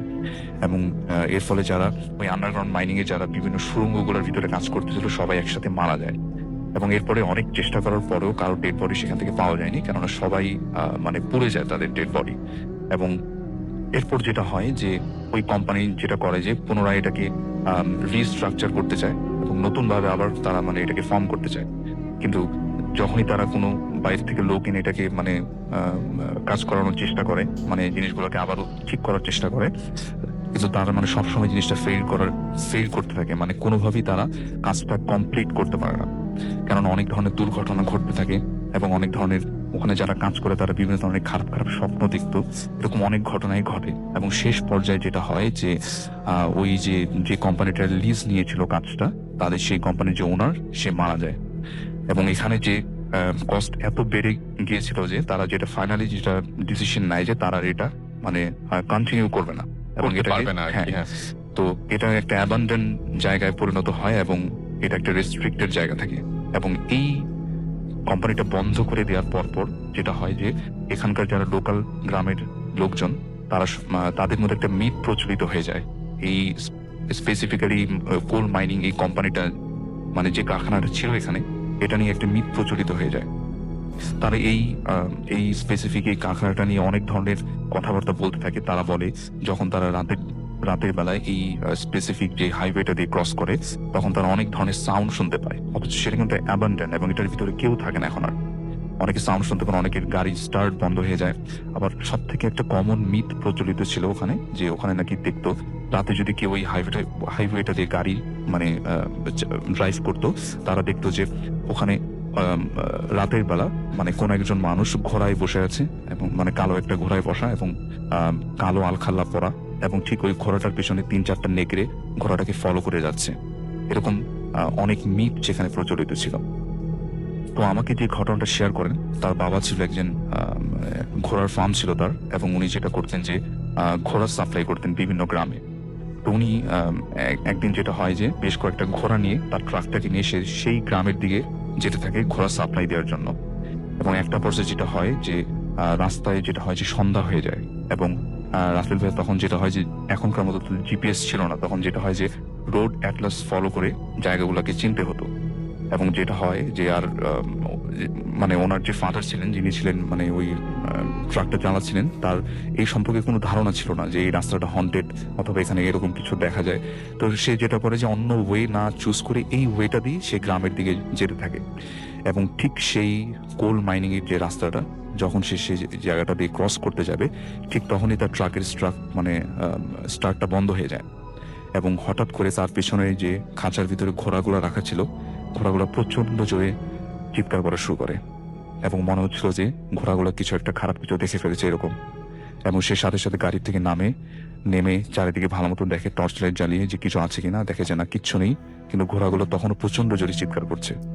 এবং সে তার গাড়ির প্রত্যেকটা ইকুইপমেন্ট ভালো মতো চেক করে, দেখে যে সবকিছু ঠিক আছে, কিন্তু তারপরেও গাড়ি স্টার্ট নিচ্ছে না। এবং একটা পর্যায়ে অনেক চেষ্টার পর গাড়ি শেষ পর্যন্ত স্টার্ট নিল।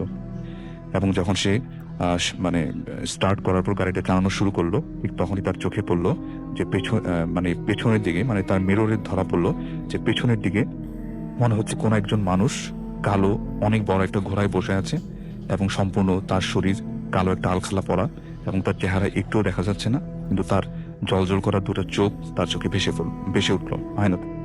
এবং তখন সে যেটা করলো যে প্রচন্ড জোরে গাড়িটাকে চালানো শুরু করলো, এবং একটা পর্যায়ে সেই রাস্তাটা ক্রস করে সে সেই ঘোড়ার খামারের দিকে চলে গেল, যেখানে সে ঘোড়াটা সাপ্লাই দিবে।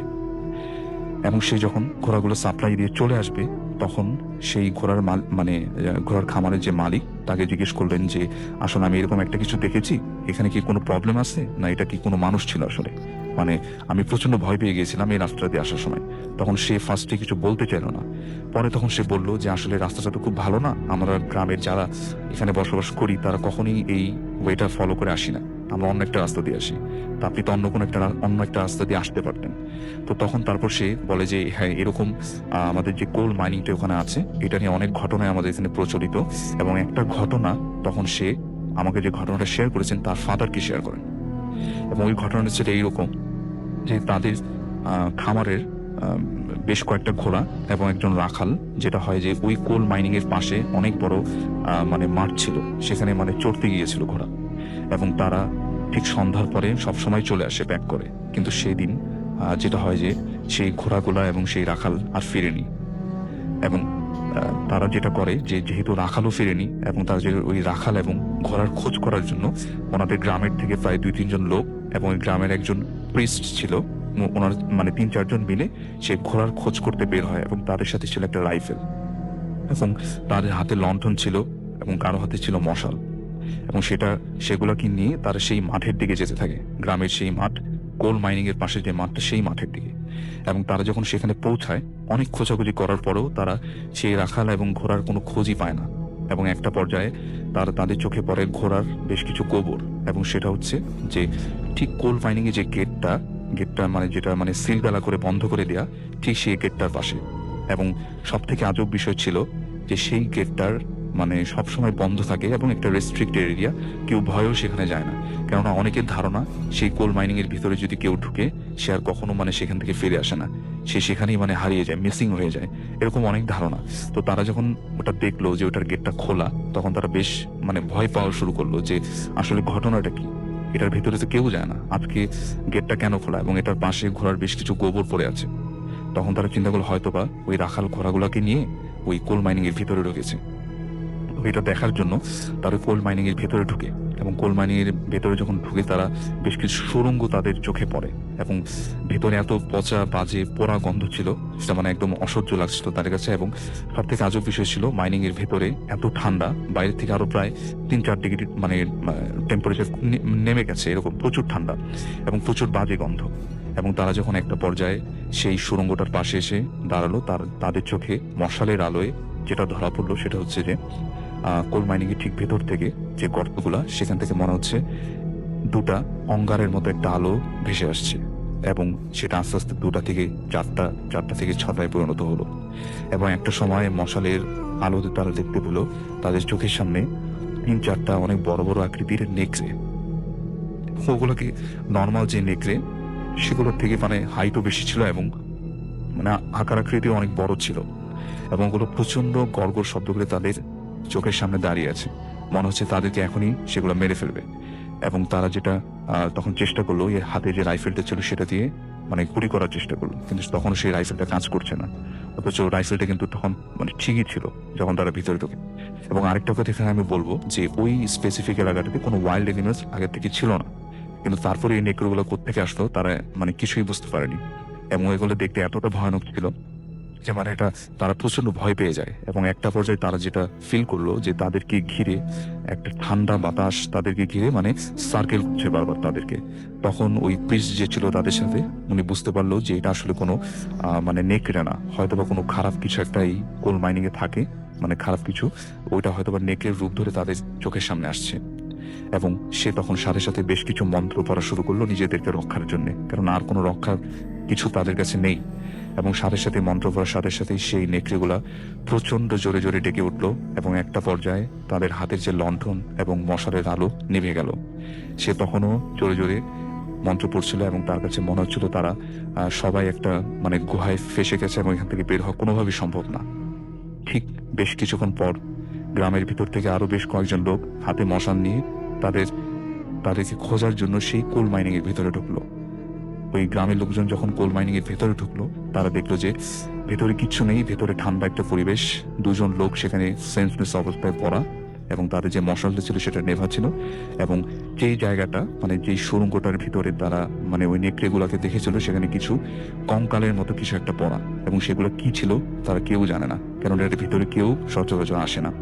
এবং সব থেকে আজব বিষয় ছিল রাসেল ভাই, যেটা যে এখানে যে প্রথমে যে রাখালের খোঁজে আসলো সবাই এবং কিছু ঘোড়ার খোঁজে আসলো, তাদেরকে তো আর কখনোই পাওয়া যায়নি। এবং সব থেকে ভয়ানক বিষয় ছিল এটাই যে যেই প্রিস্টটা ওখানে ছিল তাদের সাথে, মানে সবাই ঠিক ছিল, কিন্তু প্রিস্টটাকেও আর কখনো খুঁজে পাওয়া যায়নি। তো এটাই ছিল একটা সবচেয়ে মিস্ট্রিয়াস একটা বিষয় এবং এটা আসলে কেউ আর বের করতে পারেনি। এবং সবাই ঘটনার পর থেকে যেটা হয় যে ওই কোল মাইনিং এর ভিতরে ভুলেও কখনো তারা যেত না, এবং এটা ছিল অনেক আগের একটা ঘটনা। এই ছিল আমার ঘটনা। থ্যাংক ইউ ভেরি মাচ আপনাকে। এবং আমি দেখতে পাচ্ছি খুলনা থেকে আনোয়ার এবং তার ওয়াইফ আফরিন, তারা লিখেছেন নাইট কামস অ্যালাইভ উইথ গ্রামীণ phone and live comes alive with ভূত এফএম। আমাদেরকে আসাদ চিটাগং থেকে লিখেছেন, SMS করেছেন আমাদেরকে, এবং আমাদেরকে দেখতে পাচ্ছি যে SMS করেছেন আমাদেরকে SH আবরার।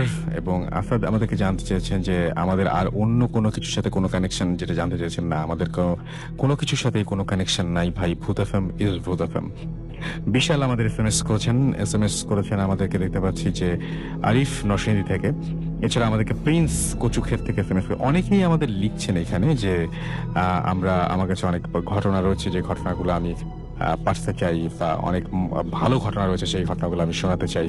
তো ব্যাপারটা হচ্ছে, যদি সেরকম কোনো ঘটনা থেকে থাকে বা সেরকম কোনো ঘটনা যদি আপনার কাছে থাকে, তাহলে আমাদের কাছে পাঠিয়ে দিন। আমাদের কাছে পাঠিয়ে দিতে হলে যেটা করতে হবে, আমাদের অ্যাড্রেসটা তো আপনারা জানেনই, bhutfm@radio.fm, which is bhwtfm@radiofort.fm। এই অ্যাড্রেসে ইমেল করে দিলেই চলবে।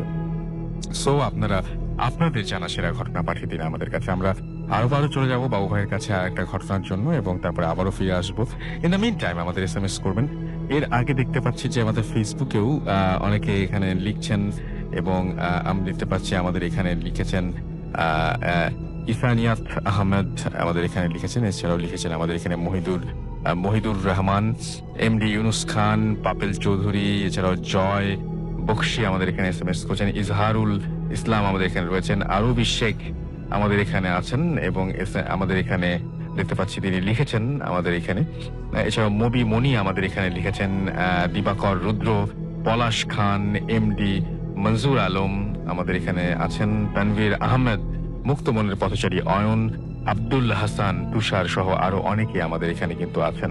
এছাড়াও আমাদের যে রেডিও ফুর্তির পেজ সেখানেও অনেকে দেখতে পাচ্ছি, রাজ খান, সুলাইমান হাসান সুইট, ঘুমন্ত কুমার, সুমন ব্যাপারী, সাব্বির হোসেন আবেশ, এছাড়াও দেখতে পাচ্ছি আমাদের এখানে এসবি পারভেজ আমাদের এখানে আছেন, আফরিন আক্তার সিগমা, এছাড়াও সাইমন স্যাম আছেন, আকরাম আমাদের এখানে রয়েছেন, রুকাইয়া মেহজাবিন আমাদের এখানে রয়েছেন, এমডি আলামিন আমাদের এখানে আছেন, জয় আছেন, ফিরোজ মাহমুদ আছেন, মোহাম্মদ মিজানুর রহমান মিজান রয়েছেন আমাদের সাথে, এছাড়াও দুর্জয় আহমেদ তানিম আমাদের সাথে রয়েছেন, এছাড়াও রয়েছেন লিজা সহ আরো অনেকে।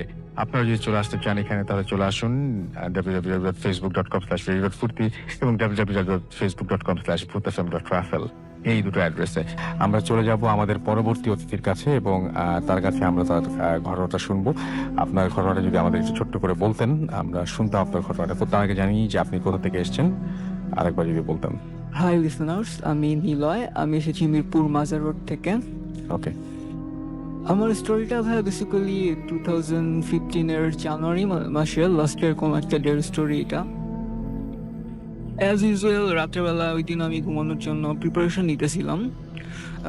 টাইমটা ছিল প্রায় 1টার মতো। সো আমি ঘুমানোর জন্য প্রিপারেশন নিতেছি। আমার রুমের বেডের পিছন সাইডে একটা উইন্ডো আছে। সো আমি ঘুমানোর আগে প্রত্যেক দিন এই উইন্ডোর সাথে একটা পর্দা আছে, পর্দাটা একটু ঠিক করে নেই। সো সেই দিন অ্যাকচুয়ালি পর্দাটা ঠিক করার জন্য উইন্ডোটার কাছে গেছি। এখন পর্দাটা ঠিক করতেছি, সাডেনলি অ্যাকচুয়ালি আমার চোখটা একটু বাইরে আকাশের দিকে পড়ে। এখন আকাশের দিকে পড়ার পরে আমার যেটা হয় বাইরে 3-4টা বিল্ডিং পরে একটা বাসার রুফের সাইডে কমলা শেপের সার্কেল টাইপের, অ্যাকচুয়ালি খুব ছোট একটা সাইজের একটা সার্কেল শেপ, এখানে স্টে করে স্টিল দাঁড়ায় আছে। সো এরকম খুব ইন্টারেস্টিং অ্যাকচুয়ালি জিনিসটার দিকে তাকায় আছি কয়েক সেকেন্ড, 3 থেকে 4 সেকেন্ড আমি দেখতেছি। হঠাৎ করে জিনিসটা অ্যাকচুয়ালি ভ্যানিশ হয়ে গেল 3-4 সেকেন্ড দেখার পরে। তো এরপর আমি জিনিসটা খুব অ্যাকচুয়ালি একটা কিউরিয়াস হয়ে জিনিসটার দিকে তাকায়, সে আবার ভ্যানিশ হয়ে গেল। সো আমি ট্রাই করতেছি নেক্সট টাইম আবার এটাকে দেখা যায় কি না। তো এরপরে আবার 3-4 মিনিট পরে জিনিসটা আমি আবার দেখতে পেলাম, এই সার্কেল শেপের কমলা শেপটাকে। এইবার যেটা অ্যাকচুয়ালি ইন্টারেস্টিং ব্যাপার যেটা, যে ফার্স্ট টাইম আমি যখন যেটা দেখছিলাম সাইজ যতটুকু ছিল, সেকেন্ড টাইম আমি এখন যতটুকু দেখতে পেলাম আগের চেয়ে সাইজটা একটু বেড়ে গেছে। এরপরে আবার 3-4 সেকেন্ড পরে জিনিসটা ফার্স্ট টাইমের মতো এবার অ্যাকচুয়ালি ভ্যানিশ হয়ে গেল। বাট সেকেন্ড টাইম যেটা হইলো যে এতক্ষণ আমি এই জিনিসটার একটা দেখতেছিলাম সার্কেল শেপটা, বাট এবার একটা থেকে ওটা 2টা হয়ে গেছে, বাট 2টারই একই সাইজ। সো প্রত্যেকবারই 2টা একসাথে হয়ে 3-4 সেকেন্ড টাইমিং নিয়ে একসাথে আস্তে আস্তে আবার ভ্যানিশ হয়ে যেতেছে জিনিসটা। সো এরকম কন্টিনিউয়াসলি চলতেছে, আমি অ্যাকচুয়ালি বুঝতে পারতেছি না এখানে হইতেছে এটা কি, কন্টিনিউয়াসলি এরকম আসতেছে আবার ভ্যানিশ হয়ে যেতেছে। এরপরে কিছুক্ষণ পরে যেটা দেখতে পাইলাম যে 2টা ছিল এতক্ষণ। সো এরপরে কিছুক্ষণ পরে 3-4 সেকেন্ড পরে জিনিসটা 3টা হয়ে গেল, বাট সাইজটা অনেকটা বড় হয়ে গেছে। আমি বুঝতেছিলাম না যে আমার অ্যাকচুয়ালি হ্যালুসিনেশন হইতেছে নাকি সারাদিন অনেক টায়ার্ড ছিলাম, সো উল্টাপাল্টা রাত্রে হলে এইসব জিনিস দেখতেছি। তো আমি আমার ডাইনিং রুমে তখন আব্বু আম্মু ডিনার করতেছিল। সো আমি বাবার ডিনার অলমোস্ট তখন ডান। সো আমি ডাকলাম যে একটু রুমে আসো। তো 3-4 সেকেন্ড পরে বাবা আমার রুমে আসলো, বলতেছে যে কি হয়েছে। আমি তখন বলতেছি যে আমার উইন্ডোর কাছে একটু আসো। সো আসার পরে কোয়েশ্চেন করতেছে কি হয়েছে। আমি বলতেছি যে তুই একটু দূরে দেখো তো কিছু দেখতে পাও নাকি। আমি খালি ওই চালটা বলছি, তখন জিনিসটা আগের মতোই টাইমিং নিয়ে ভ্যানিশ হয়ে গেছে। তো আমার জিজ্ঞেস করতেছি যে কই, কিছু তো দেখতে পেতেছি না। আমি বললাম যে একটু ওয়েট করো, দেখতে পাবা। এই কথাটা জাস্ট বলছি, এরপরেই ওই জিনিসটা আবার অ্যাকচুয়ালি বের হইলো ওখান থেকে, যেমন আগের মতো ভ্যানিশ হইতেছিল। এইবার ফার্স্টের সাইজগুলো অনেক বেড়ে গেছে। অ্যাকচুয়ালি মনে হইতেছে যে এক একটা আগুনের গোলার মতো অ্যাকচুয়ালি সাইজ হয়ে গেছে, অনেকটা স্মুথলি মুভ করতে করতে অনেকটা আগে আসছে এই সার্কেল শেপের জিনিসটা। এরপরে আমি বাবারে জিজ্ঞেস করতেছি যে এটা কি অ্যাকচুয়ালি। সো বাবা কিছু বলতে পারতেছে না। সো এরপরে আমার ফ্যামিলির আর যার মেম্বার ছিল, আম্মু আসলো উইন্ডোর কাছে, আমার বড় আব্বু আছে, ও আসলে ছিল, আমার মোটামুটি ফ্যামিলি সবাই মিলে অ্যাকচুয়ালি জিনিসটা দেখলাম। যে এমন না যে আমার হ্যালুসিনেশন হইতেছে, আমি রাত্রেবেলা ভুল টুল দেখতেছি, এমন না। ফ্যামিলি যে কজন মেম্বার ছিল সবাই অ্যাকচুয়ালি একসাথে আমরা এই জিনিসটা দেখলাম। আমি সবারই একটা কোশ্চেন ছিল এটা কি অ্যাকচুয়ালি। সাডেনলি আমি থিঙ্ক করি যে আমি দেখি এটা অ্যাকচুয়ালি পিক ক্যাপচার করা যায় নাকি। তো আমি ফোন নিয়ে গ্রিলের বাইরে ফোন নিছি, নিয়ে অ্যাকচুয়ালি পিকটা ক্যাপচার করার ট্রাই করতেছি। বারবার ভাই ফোকাসটা এটার উপরে পড়তেছিল, তখনও স্টিল এটা মুভ করতেছে, সাইজ বড় হইতেছে, আগের বার যতটুকু ছিল স্টিল চলতেছে এরকম। প্রায় 10 মিনিটসের মতো অ্যাকচুয়ালি ভাই এটা হয়েছে, বাট মুভমেন্টটা এটা যেটা ছিল যে খুব স্মুথলি আস্তে আস্তে মুভ করতেছে ভ্যানিশ হইতেছে। অ্যাট লাস্ট ভাইয়া আমি ভাবছিলাম এতক্ষণ তো 3টা হয়েছে, লাস্টে মেবি 4টা 5টা এরকম কিছু একটা হবে, বাট লাস্টের টাইম এসে জিনিসটা অ্যাকচুয়ালি একবারেই ভ্যানিশ হয়ে গেল। এতক্ষণ যে ভ্যানিশ হওয়ার পর এটা দেখা যেতেছিল সার্কেল টাইপের গোলাচিটা, বাট এরপরে এটা দেখা গেল না। আমি অ্যাকচুয়ালি এরপরে এই ঘটনাটা ভুলে গেছিলাম। বলেন। এরপরে স্যার কয়েকদিন পরে আমি একটা জিনিস যেটা জানতে পারি, আমি আগে এই ম্যাটারে জানতাম না, যে আমাদের বাসার আমার একটা ফ্রেন্ড আছে, ওরকম একদিন রাত্রেবেলা ছাদে উঠতেন।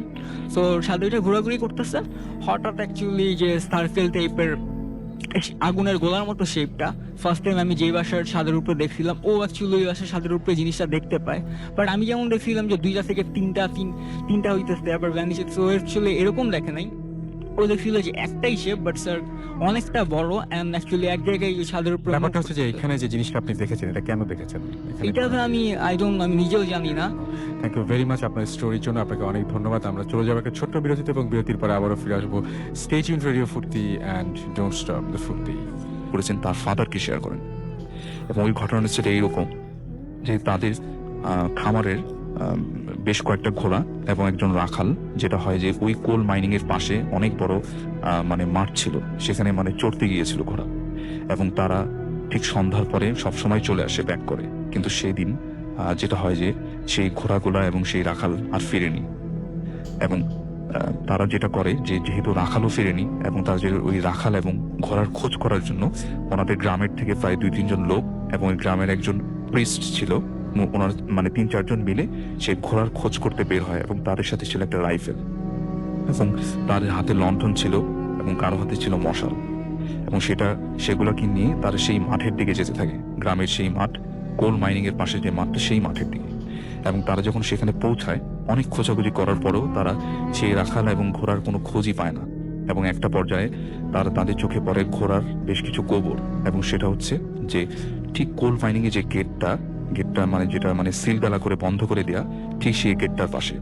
এবং সব থেকে আজব বিষয় ছিল যে সেই গেটটার মানে সবসময় বন্ধ থাকে, এবং একটা রেস্ট্রিক্টেড এরিয়া, কেউ ভয়েও সেখানে যায় না, কেননা অনেকের ধারণা সেই কোল মাইনিং এর ভিতরে যদি কেউ ঢুকে, সে আর কখনো মানে সেখান থেকে ফিরে আসে না, সে সেখানেই মানে হারিয়ে যায়, মিসিং হয়ে যায়, এরকম অনেক ধারণা।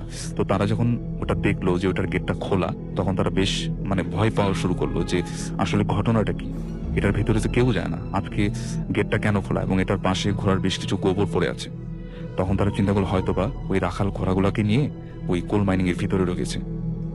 এটা দেখার জন্য তারা কোল মাইনিং এর ভেতরে ঢুকে, এবং কোল মাইনিং এর ভেতরে যখন ঢুকে তারা বেশ কিছু সুড়ঙ্গ তাদের চোখে পড়ে, এবং ভেতরে এত পচা বাজে পোড়া গন্ধ ছিল, সেটা মানে একদম অসহ্য লাগছিল তাদের কাছে। এবং সব থেকে আজব বিষয় ছিল মাইনিং এর ভেতরে এত ঠান্ডা, বাইরে থেকে আরো প্রায় 3-4 ডিগ্রি মানে টেম্পারেচার নেমে গেছে, এরকম প্রচুর ঠান্ডা এবং প্রচুর বাজে গন্ধ। এবং তারা যখন একটা পর্যায়ে সেই সুড়ঙ্গটার পাশে এসে দাঁড়ালো, তাদের চোখে মশালের আলোয় যেটা ধরা পড়লো সেটা হচ্ছে যে কোল মাইনিং এর ঠিক ভেতর থেকে যে গর্তগুলা, সেখান থেকে মনে হচ্ছে 2টা অঙ্গারের মতো একটা আলো ভেসে আসছে, এবং সেটা আস্তে আস্তে 2টা থেকে 4টা থেকে 6টায় পরিণত হলো। এবং একটা সময় মশালের আলোতে তারা দেখতে পেল তাদের চোখের সামনে 3-4টা অনেক বড় বড় আকৃতির নেকড়ে। ওগুলোকে নর্মাল যে নেকড়ে সেগুলোর থেকে মানে হাইটও বেশি ছিল, এবং মানে আকার আকৃতিও অনেক বড় ছিল, এবং ওগুলো প্রচন্ড গর্গর শব্দ করে তাদের চোখের সামনে দাঁড়িয়ে আছে, মনে হচ্ছে তাদেরকে এখনই সেগুলো মেরে ফেলবে। এবং তারা যেটা তখন চেষ্টা করলো, এর হাতে যে রাইফেলটা ছিল সেটা দিয়ে মানে গুলি করার চেষ্টা করলো, কিন্তু তখন সেই রাইফেলটা কাজ করছে না, অথচ রাইফেলটা কিন্তু তখন মানে ঠিকই ছিল যখন তারা ভিতরে ঢোকে। এবং আরেকটা কথা এখানে আমি বলবো যে ওই স্পেসিফিক এলাকাটাতে কোনো ওয়াইল্ড এনিমেলস আগের থেকে ছিল না, কিন্তু তারপরে এই নেকড়েগুলো কোত্থেকে আসতো তারা মানে কিছুই বুঝতে পারেনি, এবং এগুলো দেখতে এতটা ভয়ানক ছিল যে মানে এটা তারা প্রচন্ড ভয় পেয়ে যায়। এবং একটা পর্যায়ে তারা যেটা ফিল করলো যে তাদেরকে ঘিরে একটা ঠান্ডা বাতাস তাদেরকে ঘিরে মানে সার্কেল করছে বারবার তাদেরকে। তখন ওই প্রিস্ট যে ছিল তাদের সাথে উনি বুঝতে পারলো যে এটা আসলে কোনো মানে নেকড়ে না, হয়তো বা কোনো খারাপ কিছু একটা এই কোল মাইনিং এ থাকে, মানে খারাপ কিছু, ওইটা হয়তো বা নেকড়ের রূপ ধরে তাদের চোখের সামনে আসছে। এবং সে তখন সাথে সাথে বেশ কিছু মন্ত্র পড়া শুরু করলো নিজেদেরকে রক্ষার জন্য, কারণ আর কোনো রক্ষার কিছু তাদের কাছে নেই। এবং সাথে সাথে মন্ত্র পড়ার সাথে সাথেই সেই নেকড়েগুলা প্রচন্ড জোরে জোরে ডেকে উঠলো, এবং একটা পর্যায়ে তাদের হাতের যে লণ্ঠন এবং মশালের আলো নিভে গেল। সে তখনও জোরে জোরে মন্ত্র পড়ছিল এবং তার কাছে মনে হচ্ছিল তারা সবাই একটা মানে গুহায় ফেসে গেছে এবং এখান থেকে বের হওয়া কোনোভাবেই সম্ভব না। ঠিক বেশ কিছুক্ষণ পর গ্রামের ভিতর থেকে আরো বেশ কয়েকজন লোক হাতে মশাল নিয়ে তাদেরকে খোঁজার জন্য সেই কোল মাইনিং এর ভিতরে ঢুকলো। ওই গ্রামের লোকজন যখন কোল মাইনিং এর ভেতরে ঢুকলো তারা দেখলো যে ভেতরে কিচ্ছু নেই, ভেতরে ঠান্ডা একটা পরিবেশ, দুজন লোক সেখানে সেন্সলেস অবস্থায় পড়া, এবং তাদের যে মশালটা ছিল সেটা নেভা ছিল। এবং যেই জায়গাটা মানে যেই সুড়ঙ্গটার ভিতরে তারা মানে ওই নেকড়েগুলোকে দেখেছিল সেখানে কিছু কঙ্কালের মতো কিছু একটা পড়া, এবং সেগুলো কি ছিল তারা কেউ জানে না, কারণ এটার ভিতরে কেউ সচরাচর আসে না। এবং সব থেকে আজব বিষয় ছিল রাসেল ভাই, যেটা যে এখানে যে প্রথমে যে রাখালের খোঁজে আসলো সবাই এবং কিছু ঘোড়ার খোঁজে আসলো, তাদেরকে তো আর কখনোই পাওয়া যায়নি। এবং সব থেকে ভয়ানক বিষয় ছিল এটাই যে যেই প্রিস্টটা ওখানে ছিল তাদের সাথে, মানে সবাই ঠিক ছিল কিন্তু প্রিস্টটাকেও আর কখনো খুঁজে পাওয়া যায়নি। তো এটাই ছিল একটা সবচেয়ে মিস্ট্রিয়াস একটা বিষয়, এবং এটা আসলে কেউ আর বের করতে পারেনি। এবং সবাই এই ঘটনার পর থেকে যেটা হয় যে ওই কোল মাইনিং এর ভিতরে ভুলেও কখনো তারা যেত না, এবং এটা ছিল অনেক আগের একটা ঘটনা। এই ছিল আমার ঘটনা। Thank you. Thank you very much আপনাকে। এবং আমি দেখতে পাচ্ছি খুলনা থেকে আনোয়ার এবং তার ওয়াইফ আফরিন, তারা লিখেছেন নাইট কামস অ্যালাইভ উইথ গ্রামীণ phone and live comes alive with ভূত এফএম। আমাদেরকে আসাদ চিটাগং থেকে লিখেছেন, SMS করেছেন আমাদেরকে, এবং আমাদেরকে দেখতে পাচ্ছি যে SMS করেছেন আমাদেরকে SH আবরার। এবং আসাদ আমাদেরকে জানতে চেয়েছেন যে আমাদের আর অন্য কোনো কিছুর সাথে কোনো কানেকশন, যেটা জানতে চেয়েছেন, না আমাদের কোনো কিছুর সাথে কোনো কানেকশন নাই ভাই, ভূত এফএম ইজ ভূত এফএম। বিশাল আমাদের SMS করেছেন আমাদেরকে, দেখতে পাচ্ছি যে আরিফ নরসিংদী থেকে। এছাড়া আমাদেরকে প্রিন্স কচুক্ষেত থেকে SMS করে অনেকেই আমাদের লিখছেন এখানে যে আমার কাছে অনেক ঘটনা রয়েছে, যে ঘটনাগুলো আমি পাঠাতে চাই, বা অনেক ভালো ঘটনা রয়েছে সেই ঘটনাগুলো আমি শোনাতে চাই। তো ব্যাপারটা হচ্ছে, যদি সেরকম কোনো ঘটনা থেকে থাকে বা সেরকম কোনো ঘটনা যদি আপনার কাছে থাকে তাহলে আমাদের কাছে পাঠিয়ে দিন। আমাদের কাছে পাঠিয়ে দিতে হলে যেটা করতে হবে, আমাদের অ্যাড্রেসটা তো আপনারা জানেনই, bhutfm@radiofulti.fm, which is BHWTFM@radiofulti.fm। এই অ্যাড্রেসে ইমেল করে আসসালামু আলাইকুম। আমার লাইফে ঘটে যাওয়া একটা সত্য ঘটনা আপনাদের সাথে আমি শেয়ার করব। তার আগে আমি বলে নেই আমি কি করি। আমি একজন মাদ্রাসার ছাত্র, হাফেজে কোরআন।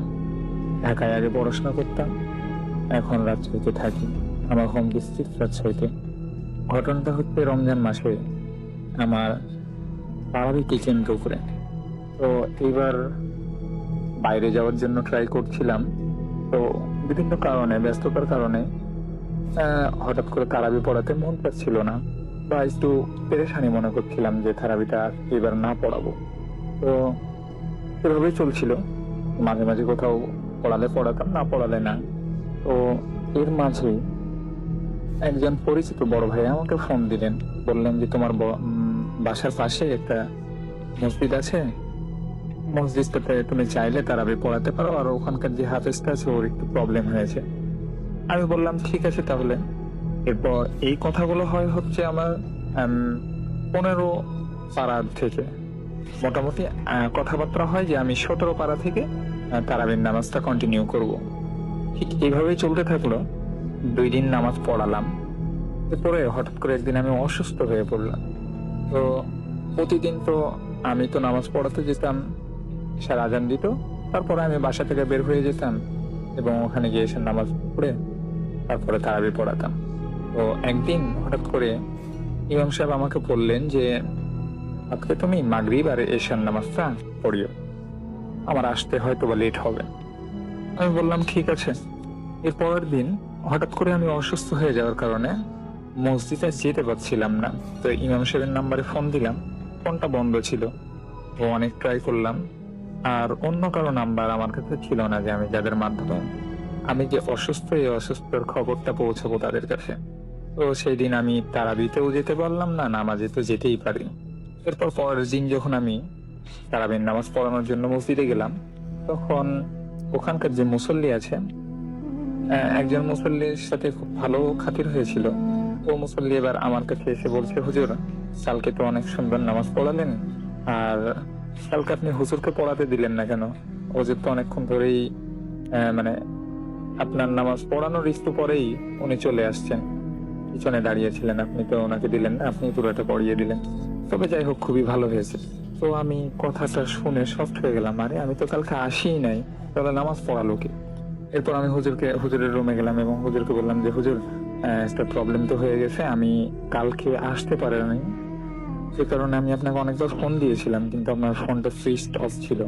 তখন হুজুর হতবাক হয়ে আমার দিকেই তাকিয়ে আছেন, যে তাহলে ও তো কোনো কমপ্লেন করে নাই আমাদেরকে, ও তো কিছু বলে নাই যে ওদের কোথায় ছিলেন, আপনার জন্য আমরা ওয়েট করলাম নামাজ, আর কালকে তো আমি তোমাকে বলার পরে আমি তো আসতেই পারি নাই, আমি মনে করলাম যে তুমি তারাবিটা পুরোটা পড়িয়ে দিয়েছো। আমি বললাম, না না হুজুর, আমি তো কালকে আসতেই পারি নাই, তাহলে কি নামাজ পড়ালো?